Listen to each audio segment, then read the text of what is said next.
Hello and welcome to my channel and welcome to my ultimate new player guide, and if I do my job well enough, by the end of this video you'll be able to jump into Guild Wars 2 with confidence and hit the ground running. But what will the guide cover? So to help you select a profession, I'll outline all 9 of the game's core professions and their elite specializations along with their current roles at PvE endgame.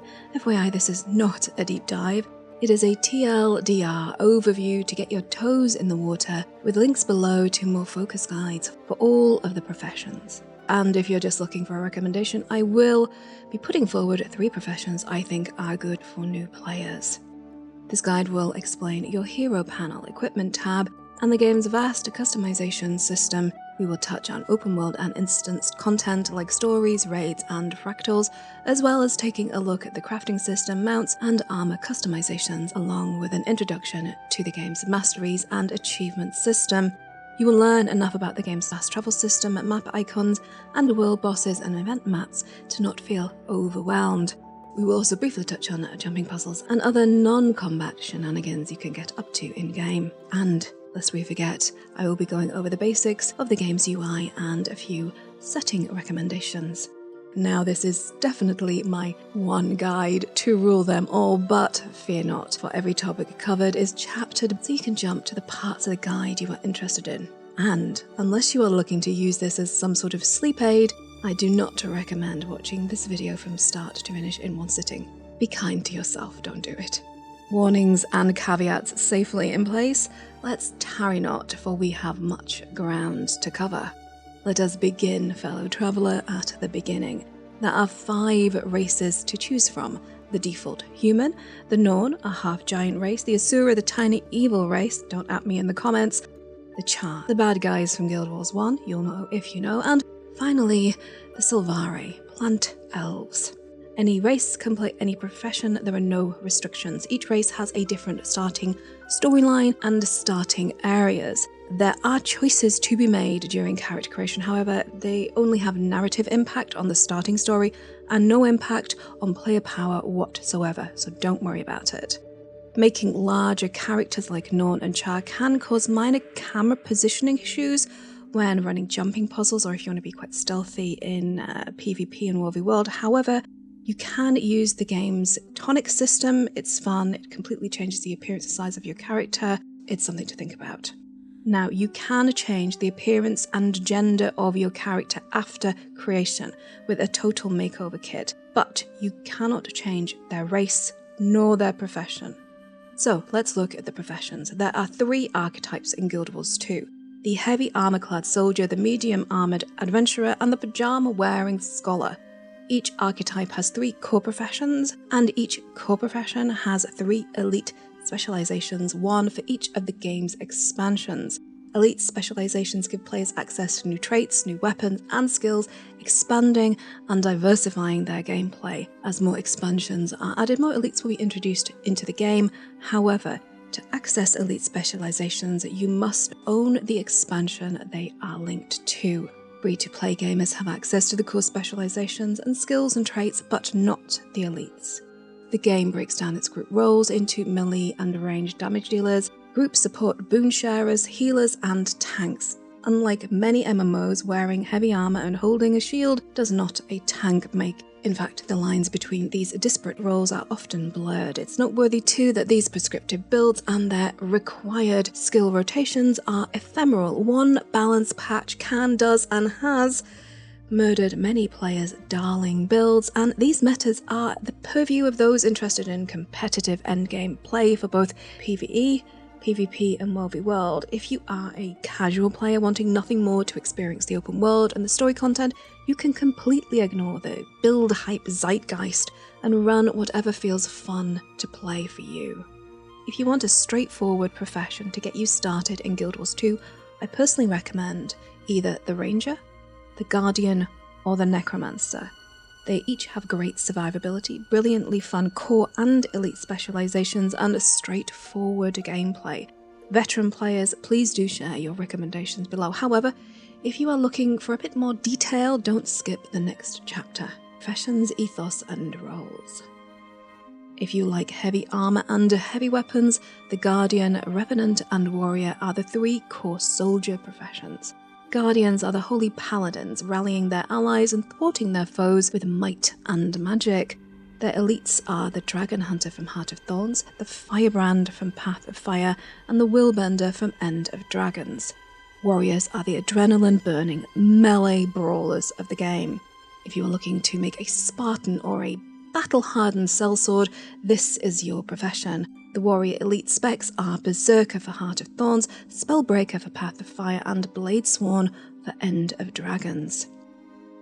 Now, Revenants are Dark Knights. They are blindfolded spell swords who commune and utilize the powers of deceased legendary heroes and villains from Tyrion's past. The Revenants elites are Herald from Heart of Thorns, Renegade from Path of Fire, and Vindicator from End of Dragons. If you are looking to roll the top PvE damage dealer in the soldier lineup, there is one Warrior Power Bladespawn build, which is king at the time of writing. I stress, at the time of writing. However, both Revenant and Guardian also have strong PvE meta builds for DPS and PvP competitive mode builds too. The Guardian offers more group support and healing as well as meta tank builds for endgame raids as well, so all viable at endgame. Into madcapped inventions, tight leather, and or off-piste shenanigans, well, the adventurer professions of Thief, Ranger, and Engineer could well be your cup of Earl Grey tea. The acrobatic thief is a master assassin and cutpurse. They can move through the shadows unseen and thrive in the thick of the melee. The thief's elites are Daredevil from Heart of Thorns, Deadeye from Path of Fire, and Spectre from End of Dragons. Rangers are the Beastmasters of Tyria, who use their knowledge of nature magic to defend the lands. They can deal damage in both melee and ranged roles, and are one of the game's primary healers too. Their elites are Druid from Heart of Thorns, Soul Beast from Path of Fire, and Untamed from End of Dragons. Always fancied yourself a tinkerer on the mad scientist end of the spectrum? Well, you're in luck with the engineer profession. Its arsenal of gadgets, mechanisms, and alchemical concoctions would make Jules Verne blush. Its elites are Scrapper from Heart of Thorns, Hollowsmith from Path of Fire, and Mechanist from End of Dragons. At the time of writing, a Ranger Condition Untamed build has the highest potential damage output in the game, if you can manage to pull off its insane rotation. However, all the adventurer professions are competitive at endgame, with Engineer having, I think, the most dynamic spread of possible build types encompassing all roles. The Thief is primarily a damage dealer and, oh my god, baller in every game type. It's just more murder, death, kill focused. In any other game, the light armor wearing Mage, Illusionist, and Necromancer, while they would be consigned to the backline of the group. Their scope would be limited to ranged casting and support, but not in Guild Wars 2. Want to rain down fire and destruction upon your foes, or heal your party via the wonders of waterbending, or dive into the thick of the melee riding the lightning? Well then, you want to roll an Elementalist who weaves earth, air, fire, and water to their will. The Ellie's elite specs are Tempest for Heart of Thorns, Weaver for Path of Fire, and Catalyst for End of Dragons. Mesmer's weapon of choice is deception, as they fill the battlefield with illusions, twist time itself to their will, and spawn psionic blades to bifurcate their foes. They're also one of the primary tanks of the game. Their elites are Chronomancer for Heart of Thorns, Mirage for Path of Fire, and Virtuoso for End of Dragons. Necromancers have embraced the darkness and shroud themselves in the mantle of death. They create undead horrors to serve as their minions. They drain the life force from their foes. They are truly the harbingers of blight. Their elites are Reaper from Heart of Thorns, Scourge from Path of Fire, and Harbinger from End of Dragons. Elementalists are great damage dealers, both at ranged or in melee, who can act as support, healing, and tanks in endgame even, but you have to be a skilled player. Necromancers are strong across all game types, with a focus on damage and personal sustain, but they can be spec'd into group healing too. And finally, Mesmers are brilliant Chronomancer tanks who are great across the board, support, healing, the whole kit and caboodle. And if you think I'm saying that all builds are viable, you are quite correct. That is what I'm saying. This is a very brief and woefully incomplete overview, and I hasten to add, that player skill is the chief factor in Guild Wars 2 for endgame success in all game types. That said, a synergistic build goes a long way as well as practice, but whatever you do, please don't forget, have fun. Now, I do highly recommend Mutluk's YouTube videos for their easy new player builds. Links below to his channel and many other build sites for you to peruse at your leisure. So by now, hopefully you have been able to choose a race and a profession for your character and given them a name. You can have 2 names or 3 names. Spaces are allowed, at which point a short cutscene will roll, no spoilers here, after which you are dropped into an instance tutorial area. Your character's combat skills are found here and are determined by the weapon you are wielding. All the weapons your character can wield and their associated skills are found here. Just press H to open your hero panel and open your build tab. At the top you will see weapons as well as skill slots and traits, even if you haven't unlocked them. Now let's look at your inventory. So press I to open your inventory. You get a few bag slots to start with, but hey, you can buy more. Now if you have a piece of gear in your bag and you want to see what it looks like on your character, you simply right click to preview. If it's a weapon, in the preview panel here you can choose to see just the weapon, and you can choose to wield it as well. Right clicking on any gear will almost always give you preview options anywhere, not just in your bags. On the trading post, in map chat, if anyone links anything, you can right click and preview it. There is a tidy button here, can help a lot. The good news, however, is you have this button, Deposit All Materials. It deposits things like gathered wood and plants and minerals and a whole host of other stuff directly to your bank's material storage. You don't need to head to a town to unload all those kind of resources into your bank. It does it automatically. And your material storage has many other types too, so there's a lot. And more good news, each slot holds a stack of 250, which can be increased to 2,500 via the game's gem store. So let's talk about the bank for a second. So bank storage is shared across your account, which is great for sharing gear between characters, but it can get filled up fast even with all that material storage. Now you can increase the number of bag tabs you have via the gem store. You can see that I have. Now to take stuff out of your bank, you'll need to head to one of the game's main city hubs. This is the icon for the banking NPC. When you open your bank, you will see your inventory here and your bank tabs here. The square grid is your material storage, and this here, this wardrobe looking item, is where you can view almost every armour, weapon and back piece in the game, as well as outfits and miniatures and cosmetic gathering tools. Mouse over any item and you can display it and right click and you can preview it. Conversely, you can just use the search facility to find any item as well in material storage, and in your bags there's a search facility as well. A quick note about unlocking items: any bit of gear that you don't have unlocked on your account, you can right click to add it to your wardrobe by any character who picks it up. Let's head back to your UI. This is your healing skill slot. This is where your utility skills will be placed too. You begin with very few skills, but as you level you will unlock more and more. But how do you unlock new skills? Well, at level 11 you'll be able to access your training tab. Press H, open your hero panel and click the training tab. Here is my completed training tab, and here's what it looks like as you unlock those skills. Now, to unlock skills in your training tab you will need to earn hero points. Good news, as you level from 1 to 80, which is max level in the game, you will earn 398 hero points, and to completely unlock all your core skills and specializations, well, that takes exactly 398 hero points, so you don't have to worry, you will unlock all of them. There are also hero point challenges scattered about the world to earn. Some require combat, others a quick click and auto channel. The free-to-play core maps have 200 hero points up for grabs. The Heart of Thorns expansion has 400, the Path of Fire expansion 290, and the newest, shiniest End of Dragons expansion 310 hero points up for grabs. These additional hero points allow players to unlock their elite specializations linked to those expansions.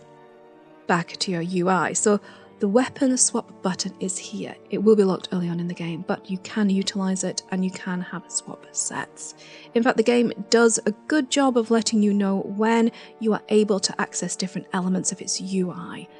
This is your health pool. If you lose too much, you will not actually immediately die, but you will drop into the downed state, from which you can rally if you manage to kill your opponent with your limited set of downed state skills.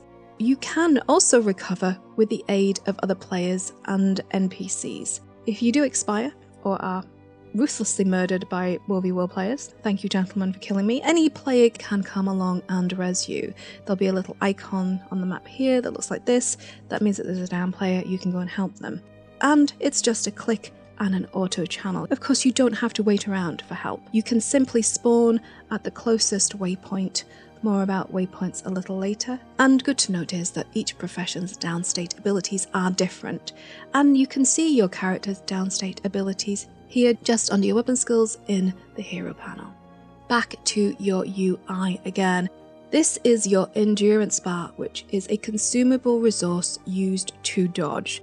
You can dodge by double tapping a directional key, or you can click the bar itself with your mouse. That's also a thing that you can do, and you can keybind. Please, for the love of your sanity, bind your dodge key, or you will yeet yourself off many and varied high and odd places. Trust me on this one. You access your key bindings here and simply click to assign. You have a huge amount of scope with key bindings in the games, so do experiment and take advantage of this element. And yeah, I have one of those MMO multi-button mouses. It's super handy.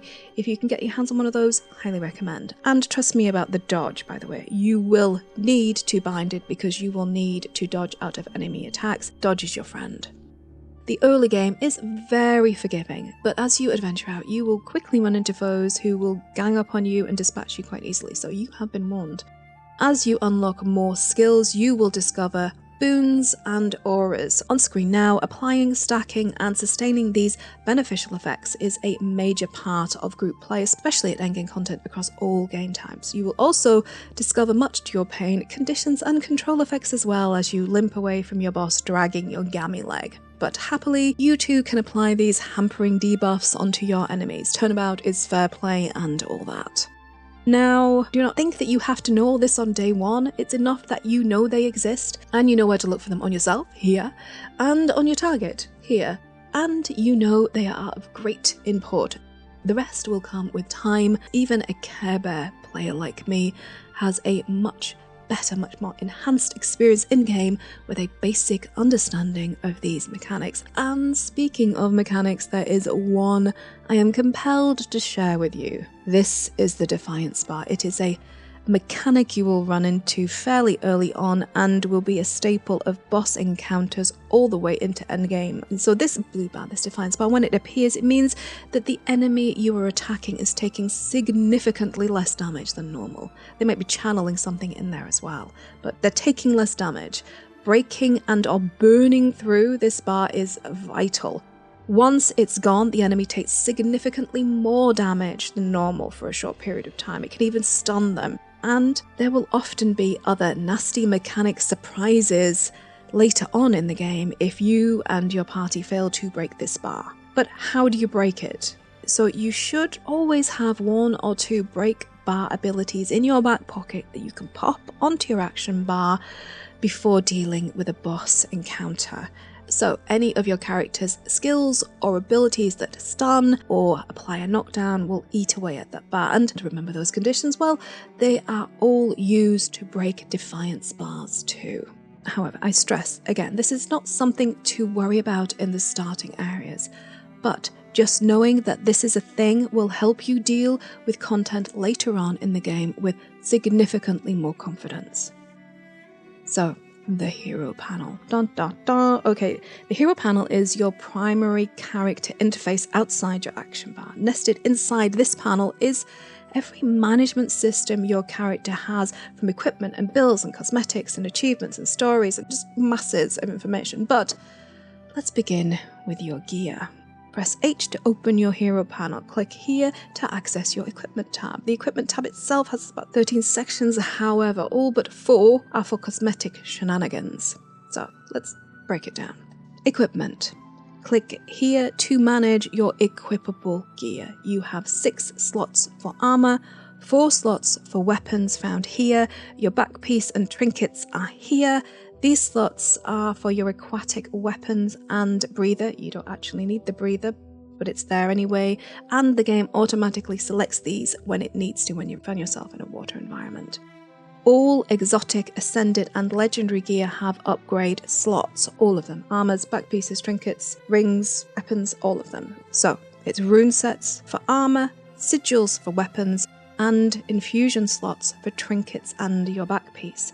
These upgrades / enhancements give you a great deal of control over your gear's stats, especially rune sets, which are like a tier set bonus. You can change also the baked-in stats on ascended and legendary gear as well, as and when you need to. The final slots here are for your gathering tools, so that you can mine, harvest vegetation, and fell trees. You do actually gain experience from harvesting resources in the world, so do get used to sort of reflexively gathering when you see it on your map. Here are the icons. There's also 0 competition to gathering. It's there for everyone to extract. It's on a timer. This section here shows your players' attributes, like their health and their critical chance. This panel here shows all the equipment you are holding in your bags. We will talk about legendary gear later on in the video, but if you have legendary gear, weapons, armors, it will also appear in this tab. How do you equip it? Well, clicking on, say, your head slot will show all the armors in your inventory that you can equip, and you just click to equip them. This works the same for every slot. You can also hide your helm in here, hide your shoulders, hide your gloves, hide your back piece. You can also hide your weapons when you're out of combat. There's lots of options to have a very minimal looking character. You can also dye your armors. How do we get leveling gear? Well, you are gifted armors and trinkets as you level, like this, and you will gain gear naturally as you play via loot drops and chests found in the world. But you can craft armors and weapons and trinkets, and you can use a trading post to buy and sell items. Now, there are restrictions for free-to-play accounts in this area, and we will dive into the trading post and gem store in a bit more detail later. There are 8 tiers of quality to Guild Wars 2 loot. These are the leveling tiers, these endgame. Keeping current with your gear can ease the leveling process, but please don't lose any sleep over it. The wardrobe tab allows you to change the appearance of your armors, weapons, and back pieces on the fly. You can do this anywhere you are. Click the item you wish to change, and all the skins you have unlocked across your account that this character can use will appear. The new look will preview on your character. You can apply multiple changes at once. Once you have the look you want, just click this apply button. Each individual piece changed will cost 1 transmutation charge. Transmutation charges can be rewarded for gameplay or purchased from the game's gem store. The next tab is for outfits. These are cosmetic items that sit over and completely hide your armor appearance. Just click the small box here to equip the outfit appearance of your choice. You can preview outfits that you have not yet unlocked too. Any that are currently available have a green marker. Once you have unlocked an outfit, it is available account-wide and can be equipped by any character on your account regardless of their profession, their race, or their level. And it's good to know that each outfit will often have different appearances broken down by gender and race. Outfits can be dyed and their helms hidden. Just uncheck your helm in either the equipment or wardrobe tab and the outfit's helm will disappear too. Outfits are gem store items and cost 700 gold or 221 gold as of the time of writing if you use the exchange system here. This tab here allows you to change the colour of your armour and many back pieces as well as your outfits, mounts, gliders and skiffs. You start with a small selection of 21 dyes and collect more as you progress through the game. You can preview all dyes available in the game currently, regardless of whether you have acquired them or not, but you can only apply dyes that you have unlocked. Individual pieces have between 1 and 4 dye channels. You can remove your dyes with this tool, and you can use this picker tool to copy a dye that is already on your kit. dyes can be purchased on the trading post for as little as a few coppers and as much as a few hundred gold. Dyes can be crafted by players and purchased on the gem store as well. ArenaNet will, however, gift you dyes for your character's birthday. So if you have, say, 5 characters, each will be gifted a dye set from ArenaNet annually to celebrate that character's creation day. You'll also get special armours and miniatures and all sorts of fun bits and pieces as your character ages in the game. Side note, you can change the appearance of your armour and test out dyes before committing to those changes and spending transmutation charges. Gliders are deployable wings which allow players to, well, glide in the open world, all open world maps in fact. Now, you will need to own Heart of Thorns or End of Dragons to access gliding itself, and glider skins, which are here. If you want to apply a skin, just click it to apply. In here you're able to preview locked glider skins, and if they are available to purchase, there will be a green marker on them. Now of course there is a basic glider appearance, but more exotic skins can be purchased from the gem store. However, if you craft any of the game's legendary back pieces, that legendary skin appearance will unlock as a glider too. If you own either the Path of Fire or End of Dragons expansion, you will be able to unlock and use mounts and mount skins. The unlock process for these wonderful creatures is linked to the story. Some are easier to unlock than others, however, I will put links below to guides for the Warclaw, Griffin, Roller Beetle and Skyscale. This tab holds all your mounts' cosmetic appearances. Now, the base unlock skin for all mounts is lovely, but you can buy numerous skins for these wonderful companions. Like with gliders and outfits, you can preview locked mount skins, and those that are currently available to purchase will have a green marker. And as we're talking about mounts, here is a brief description of their in-game mechanics. Raptors move fast and can leap long distances. Springers move faster than you can run, and can leap to extraordinary heights, and fall far, very far, without taking excessive damage. Skimmers, well, skim across the surface of water and, once leveled, can be used when fully submerged. They are also used on land to avoid mass area of effect environmental damage often found in Path of Fire maps. Jackals have a short-range teleport and can use sand portals to take you to otherwise unreachable areas in the world. Griffins are a gliding mount with skills which allow you to stay airborne for long periods of time. Roller Beetles are the fastest ground mounts in the game with their insane speed boosts. However, they corner like an American muscle car, so expect to miss your mark by miles until you master this mount's significant learning curve. Warclaws are a ground mount used primarily in WoW world maps. When fully mastered, these beautiful kitties can sniff out enemies, help pull down castle gates, and allow riders to throw lances at their foes, which is pretty awesome. However, all Warclaw offensive abilities only work on WoW world maps, and are the only mounts players can use in WoW world maps at all.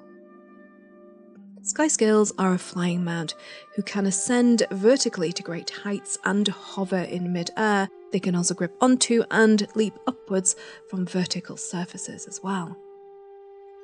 And finally, the Siege Turtle is the game's only 2-player mount. It's also a combat mount and an aquatic mount. In fact, only the Skimmer and the Siege Turtle can be used in and on water. All other mounts immediately despawn on contact. You should also know that the world is littered with mount races. They are fun, they offer unique rewards, and race league tables for the competitive-natured mount owners out there. Links below to the Guild Wars 2 wiki for all mount race information.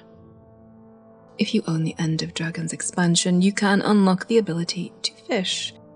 There are links below to a few fishing guides for those interested. This here is your fishing tab. It has 2 functions. The first allows you to equip bait and lures to your fishing pole. The second function is cosmetic, allowing you to customize the appearance of your rod.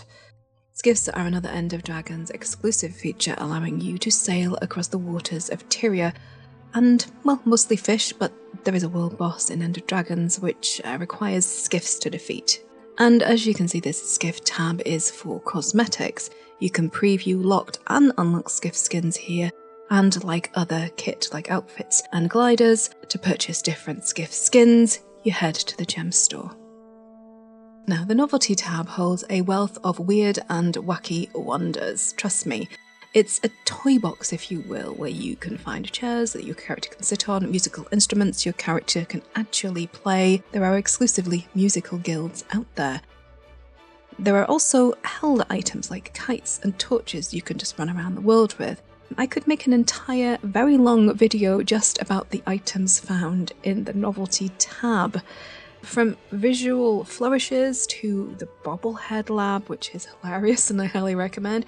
It also allows you to have like a puppy bestie, so you need not ever be bored whilst hanging around in one of the city hubs, ever, with this feature. They're equipped here in the Novelties rack, and to equip them in the real world, you click this tiny little button here on your action bar. There are novelties on the gem store, but most of them are unlocked via PvP and PvE gameplay. Links below to the Guild Wars 2 wiki if you want to dive into the weird and wonderful world of novelties. This is the Jade Bot tab, and it is another End of Dragons feature. Players use Jade Bots to increase their glide duration, act as personal waypoints, and they can even revive you from the down state. Its tab here allows you to modify its function via its power core and sensory and service chip modules. You can also customize its appearance, but this aspect is very new and it only has currently one gem store skin at the time of writing. This is your miniature tab, and it contains, well, all the miniature creatures that you can and have collected in the game. There are hundreds to collect, and most of them are via gameplay happily. There are a few that you can buy on the gem store, little baby ones, but the lion's share out in the open world for achievements, and I will pop a link below to the wiki, again, a fantastic resource, and you can buy lots of them on the trading post. But how do you equip them? Well, to equip a mini, just select the one that you want, that you have unlocked, and it will appear here, and then click the tiny little box. Finishes. The Finish tab houses cosmetic flourishes related primarily to PvP and World v World. When a player is in the down state in these game modes, you can finish them off. Think of it as a reverse res. Most are unlocked via PvP content as you ascend through the game's ranking progression system and via reward tracks. A little bit more on that a little bit later. And of course there are a few awesome finishes on the gem store. Finally, we come to mail carriers. This is the Cosmetic Flourish again, which happens when you receive in-game mail. By default, it's a pigeon. You can preview locked carriers by clicking on them. Your current carrier is shown here, and if you're wondering where your mail arrives, there's no mail boxes in the game, it's just here in your UI. And a button will appear here if you have something to put into your inventory. And that is all that is inside the equipment tab of the panel. But we're not done yet. And we have already looked at the build and training tabs in the hero panel, timestamps below if you want to jump back to those. So next up, the story journal. The story journal records all your adventures, interior, and your progression through its many narratives. If you are not sure what to do next, this is where you check. However, if you look to the top right hand corner of your screen here, there should be a green star and some text. This marks the current story step that you're on, that you're playing through. One click on here exactly, will open your story journal so you can go directly to it and see where you are, what you need to do. You can, of course, play the story from start to the latest installment, or you can skip the personal story, just level it in the game, and then once you hit max level, head to End of Dragons or Path of Fire or Heart of Thorns or any of the Living World content. And all but the personal story are endlessly replayable, and all replayable story content has numerous achievements and rewards to earn. However, I do recommend a full playthrough at least once so you get a narrative feel for the game. Now, I know that many players who own Heart of Thorns will use a character boost to hit max level, jump into Heart of Thorns, do the first story mission of Heart of Thorns to unlock their Rapture Mount, and then head back to the personal story and go through the game that way to make it easier on themselves. So you may want to consider doing likewise. The choice is yours. Like many MMOs, Guild Wars 2 has an achievement system which allows players to unlock unique armours, weapons, skins, miniatures, titles, a whole menagerie of other interesting items as well to collect via achievements. when you open the Achievements tab, you will see a summary page comprising of your progress through the game's daily login reward track, your recent completed and almost completed achievements, and any unlock reward skins linked to achievement points you have already collected. Now, as you play, you will accumulate achievement points. You can see your progress here and what you can earn by earning more achievement points going forward. Your titles are also in here too, which you can equip and will appear over your head like this. On the side tab here, you will see daily achievements, many and varied. You can do or ignore as you like. There are also achievements related to the game's expansions, the living world stories, as well as linked to its maps and raids and fractals and world bosses. There are achievements for collecting armours and weapons and miniatures. There is crafting achievements and fishing achievements, and the list goes on. If you can do it in game, there's most likely an achievement. You can also track and watch achievements by clicking on the eye icon here, which appears here also on your screen. Now you can have a field day with these or completely disregard achievements, but there are some absolutely stunning armours and cosmetics and fantastic ascended weapons and trinkets and rings that you can get in here, so I highly recommend giving achievements at least a cursory look. Onto Masteries, which are a horizontal progression system in the game, and to access any and all of them, you're going to need to own one or more of the game's expansions. This system allows players to focus their energy to unlock new abilities and features inside this system. New weapons, new armours, new skins, with elite specializations, with masteries, new abilities associated with all these things. There are 5 mastery groupings. Let's take a look at each in brief and give you a tasty taste of what's up for grabs. The central tier masteries are unlocked when you own one of the game's 3 expansions. Its first offering is Pact Commander, which is all about quality of life bonuses like gaining more experience from crafting, gaining swiftness while in cities, auto-looting, that kind of thing. Next up is the Legendary Weapon line, allowing players to, well, craft legendary weapons and the components that they are made of, as well as giving them access to special NPCs for training in that area. Fractal Atonement is all about Guild Wars 2 Endgame small group content, Fractals, and this mastery grants rewards and protections for those who have taken the time to unlock the entirety of this mastery line. The Heart of Thorns expansion added 6 mastery lines to the game, and you must of course own the expansion to access their benefits. The Gliding mastery allows you to, well, glide. It also allows you to control the directionality and arrest forward momentum whilst gliding. With this mastery, you can also utilise open-world environmental effects like updraft and ley lines, and even enter stealth whilst gliding. Its allure gives players the ability to use jumping mushrooms to aid map traversal, as well as the ability to survive in poisoned areas and access to exclusive Itzel vendors.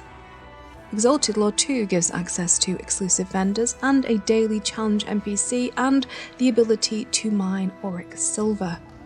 Nuhog Lore gives players access to hidden areas on Heart of Thorns maps and challenge NPCs to battle and more. The Raid mastery line is specifically referring to the Forsaken Thicket and Bastion of the Penitent raids, offering players quality of life features and boons inside this instance content. Ancient Magic is linked to the Bloodstone Fen and Ember Bay maps of Heart of Thorns, offering players additional map traversal skills and unique gameplay mechanics on those maps. The Path of Fire expansion introduced mounts to the game, and all these mount masteries too.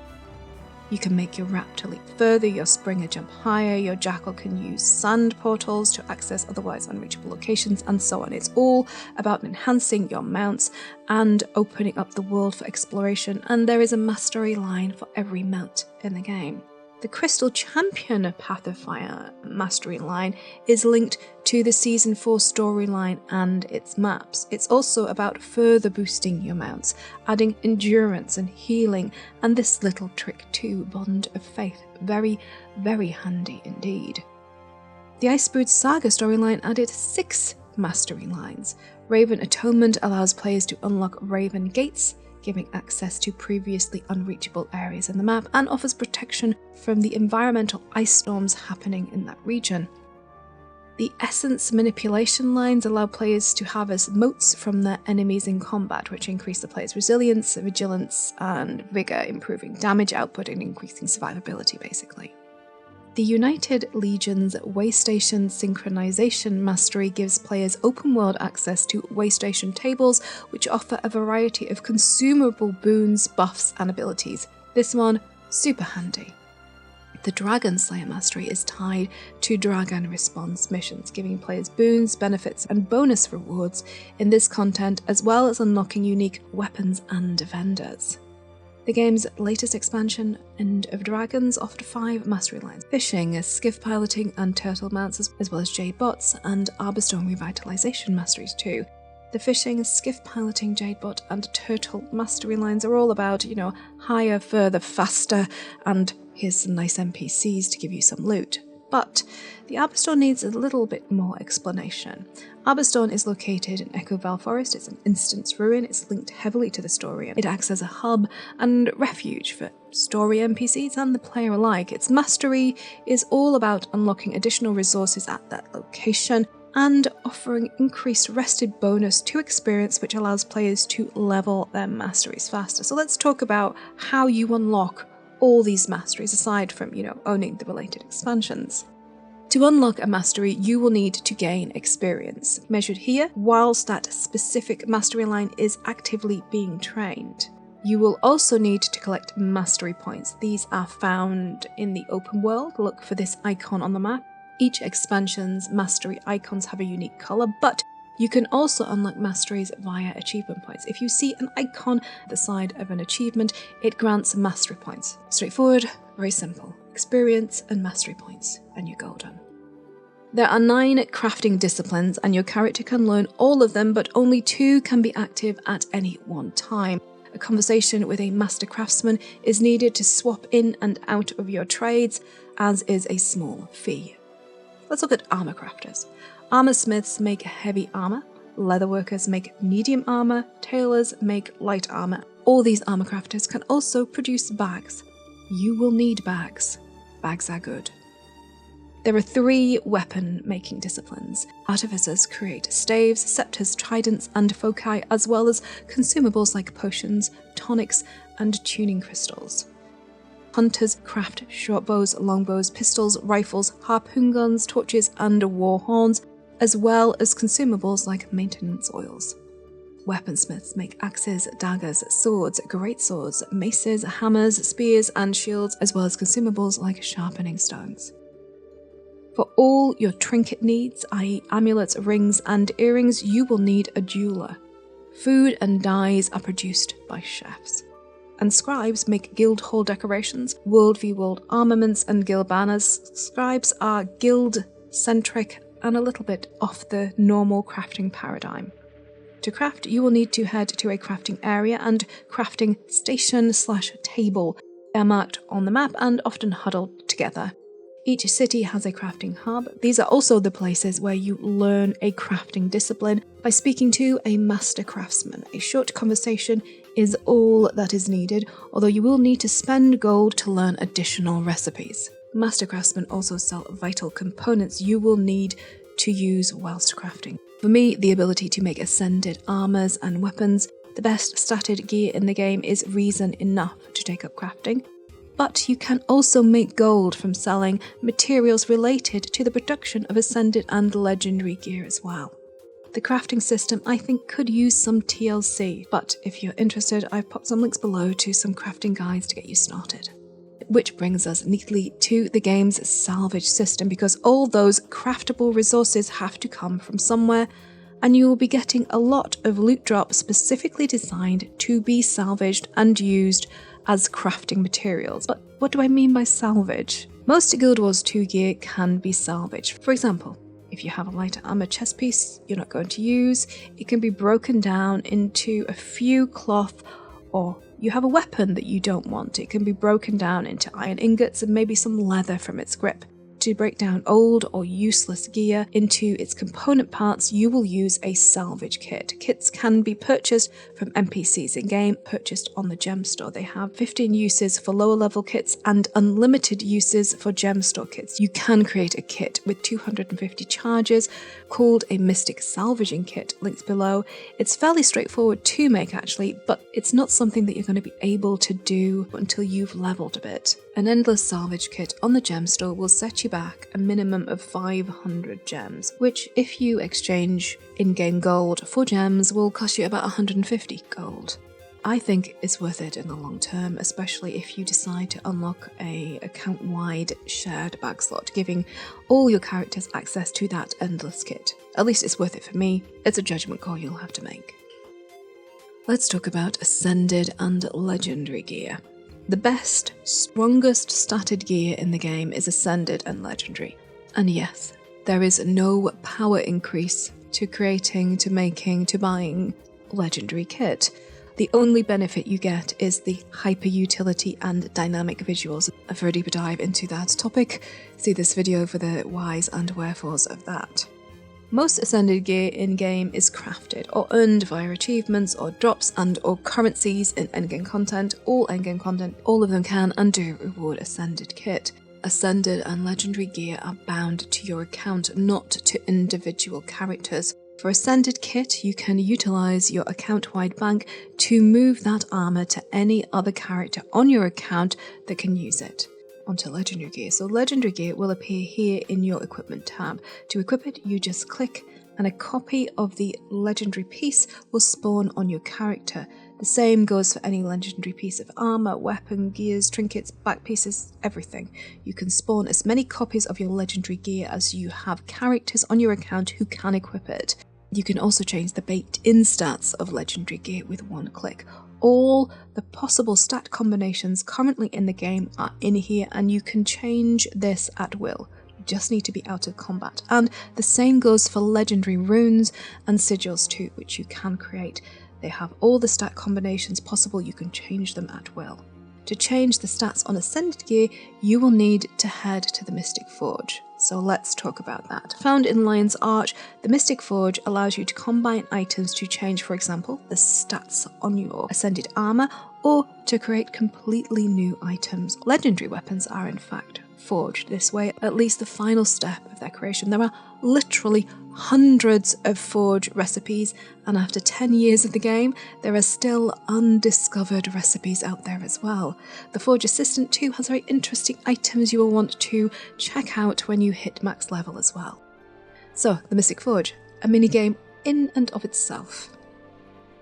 Orienteering, yep, we're going to look at your map. So press M will open your large world map. It will be obscured at first, but as you explore you will uncover more and more. Starter map versus my completed map. You can also talk to scouts in the open world. Look for the spyglass icon to locate these NPCs. They will temporarily uncover a portion of the map whilst talking about the events and stories happening therein. This is the icon for Waypoints. They are the game's fast travel system. They are dotted about the world, and as you physically approach them, they unlock, giving you the ability to use them at a distance. Simply put, you open your map, and any unlocked waypoint that you can see on the map you can instantly travel to, for a small fee of course. And there is no limit to the distance. You can travel from one end of the world to the other. You can cross oceans with a single click. Fast travel is fast. This here is a Renown Heart. Seeing a heart on a map means that there's stuff happening in its vicinity. When you arrive in a heart area, text will appear over here to tell you what you need to do. When the heart is filled and completely golden, you will gain an automatic reward, also displayed over here, and the heart NPC will become a vendor, giving you access to whatever goodies they are holding. Sometimes it's interesting, sometimes it's an apple. It's a mixed bag, but you do get access to it. And whilst you're doing the heart, if you wander out of the heart's area of effect, you lose the text on the right hand side, so do keep an eye out for that. There are, of course, numerous unique map icons. It would take a dedicated video to talk about each and every one, but happily I don't need to do that, because when you see an icon on the map, all you need to do is mouse over it to see what it is. The text is there. During the leveling process, all you really need to be able to easily identify are waypoints, Renown Hearts, points of interest, vistas, hero challenges, and of course the star which marks your story location. It's also good to know that when you see orange icons on the map anywhere, head that way. There is a dynamic event happening on the map, which means that if the event succeeds, something will happen. If the event fails, something else might happen. A lot of dynamic events have failed states which players don't often know about. But regardless, head over there, hit stuff, have fun, the story will be unfolding in front of your eyes. And how do you know which direction you're going? Well, this golden marker is you, and this arrow here shows the direction you are facing in. But again, don't worry, you don't need to memorize anything. Everything on the map is revealed at the tip of your mouse pointer. Also, mini-map right here that can be moved and enlarged via an active corner like this, or in your settings where you can change the scale of your unit interface here. Guild Wars 2 does not have one large open world. It has numerous large linked maps joined by portals like this. Stepping into a portal like this will take you to the next map. If you enjoy exploring maps, you may also like to try map completion, whereby you complete all the hearts and hero points and points of interest and vistas on the map. See here for what you need to do, and when you zone into the map, you'll see them along the bottom. There are rewards for doing map completion and achievements too, and if you achieve world map completion, you get a golden star next to your nameplate, the title "Been There, Done That," and 2 gifts of exploration used in legendary crafting. Other stuff to do. Guild Wars 2 has numerous jumping puzzles scattered about the world.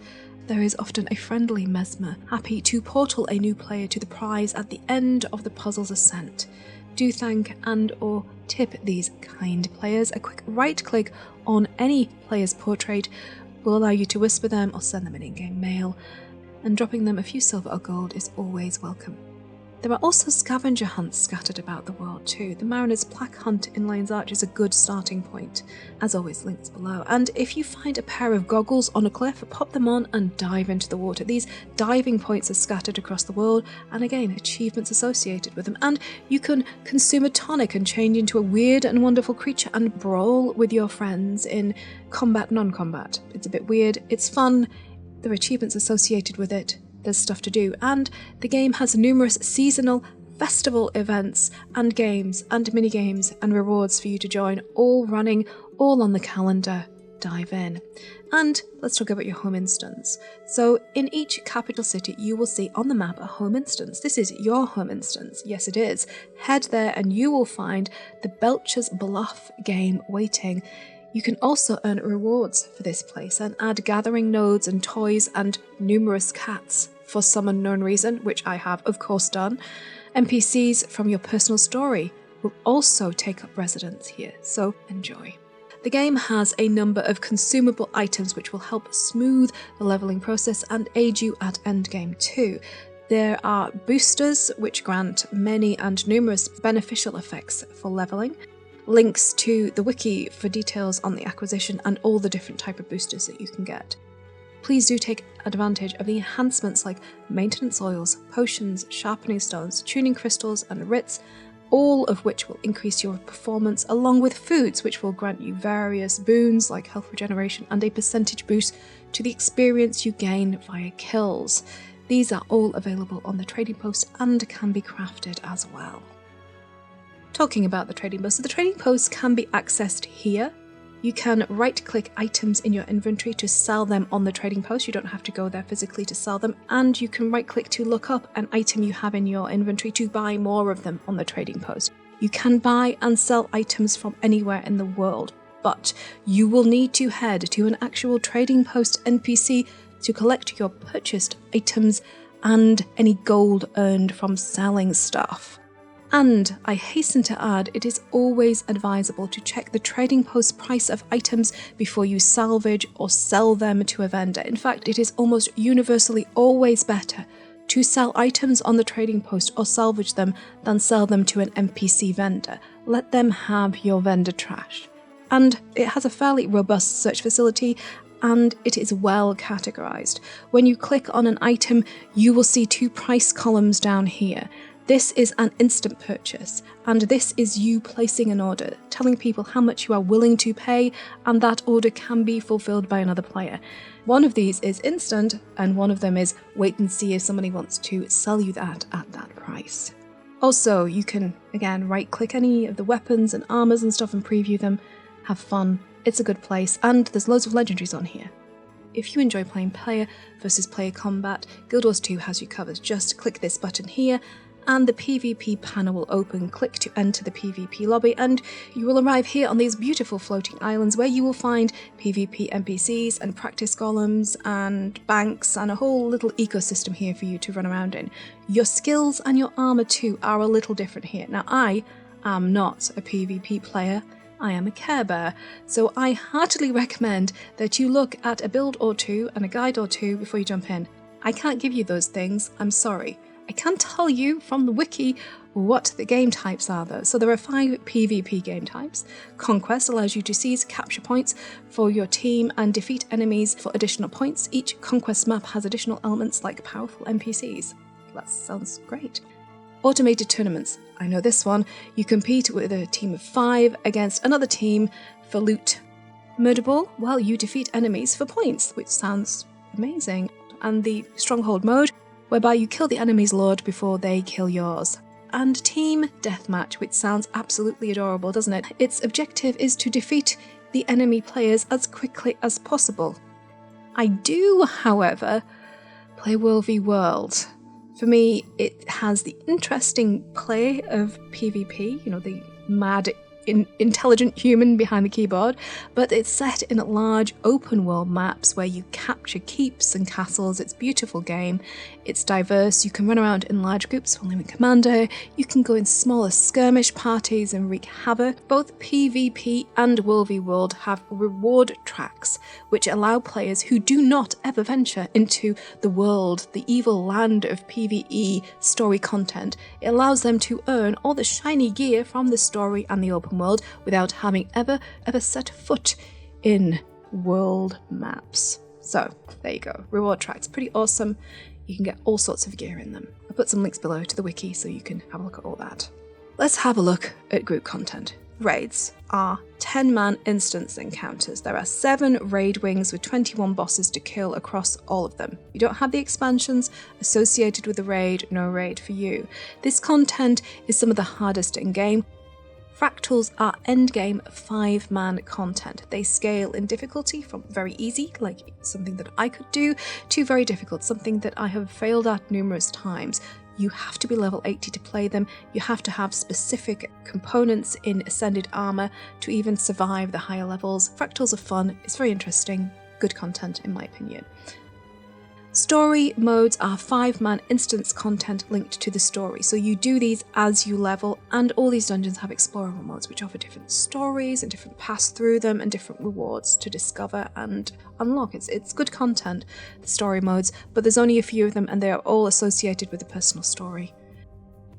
We go from instance content to open world. Open world boss trains are, well, it's like an open world raid where players group together to defeat the game's open world bosses found on the core maps. These bosses are on a timer, and this is actually great content for newer players. You get dragged all over the map, you get to experience a massive zerg of people. It's genuinely good fun, easy group content to kind of get your toe in the water of getting into a group. Onto Path of Fire bounties. See, kind of like a boss train, so it's groups of players who spawn open world bosses via the bounty system. There's bounty boards in towns. You go, you grab a bounty, you head to the location, you activate the bounty. Think of it as like world boss on demand with individual cooldowns. Great fun if you have Path of Fire, highly recommend. Some awesome rewards linked to these bounties.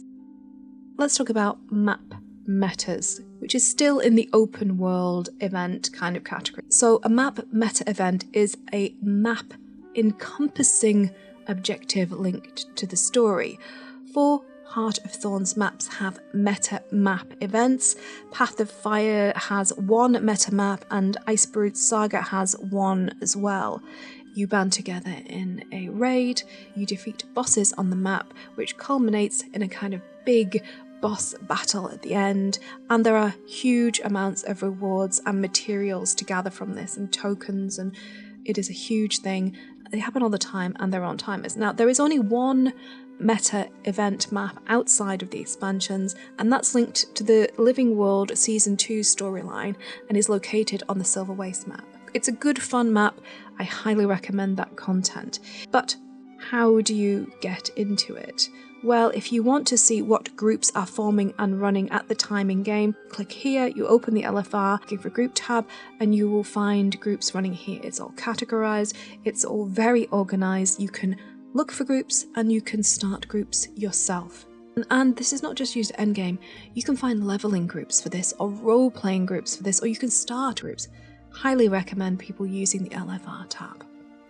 So the gem store is here to support a live service game that has no monthly subscription fee. There are lots of lovely cosmetics to buy, and you can exchange in-game gold for gems, so you do not have to spend any real world money on the gem store.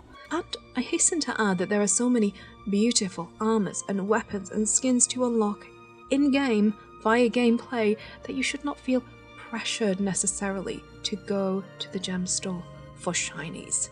I do recommend, if you are inclined to getting an endless salvaging kit and endless gathering tools. They are very handy, but not necessarily needed. However, many people do play the game and never use the gem store and have a wonderful experience. The gem store is there to support the game, not to damage the community. It is cosmetic primarily, and use it or don't as you see fit. Few notes: if you are looking for an easy way to modify your UI, the game has built-in modes here, so you can go from completely hidden if you want to go into exploration mode to every single notation visible on the map, every NPC tag. So from everything to nothing and everything in between in this little function here. Super easy, one drop down. Highly recommend you have a play with it to find what you like. You can also change the scale of your UI here, and you can change the position of your character and where they appear on your screen and the view distance. This is great for screenshots and setting up close-ups and framing and all that kind of thing. If you're going to do any in-game recording or content creation, using this can really make your shots look amazing. Oh, one last thing. For PvP content and grouping, as long as you are on the same regional servers, you can play together, no hassle. You don't have to be on the same server anymore. So as long as you are say in Europe, you can play with all other European players. If you're in the Americas, you can play with the Americans. If you're in Oceania, you get the drift. Okay, so I think my brain is starting to melt out of my ears. I have been recording this for about a week, so I am going to call it here. Now, I am 100% sure that I have missed many vital things, but honestly, I think that you should have enough now. You should know enough now to get started in the game. So, if you liked this video, please do like, share and subscribe. And if you like my content a lot, you can support me on Patreon and join my wonderful Patreons: Quantum Cat, Bablu, Say Shim, Why You Need My Name, Aaron Boston, Mayoku, Arthur, Pish Pash, Josh, Nevercat, Carber K, Dylan, Jolly Joestar, Driskin Raval, Doug Smith, Dr. Watt, Moratora, Zantera, Andy Farrell, Ken Schneider, Rise Arch, Matt Gibson and Tristan Tazar. And if you feel inspired to jump into Guild Wars 2 after all the wonders I have shown you today, there are referral links below, using any of which directly supports my channel thanks to ArenaNet and their partner program, of whom I am a proud affiliate. But sadly now we have come to the very end of this very long video. So until next time, please stay safe, stay awesome, and thank you so much for watching. Bye bye.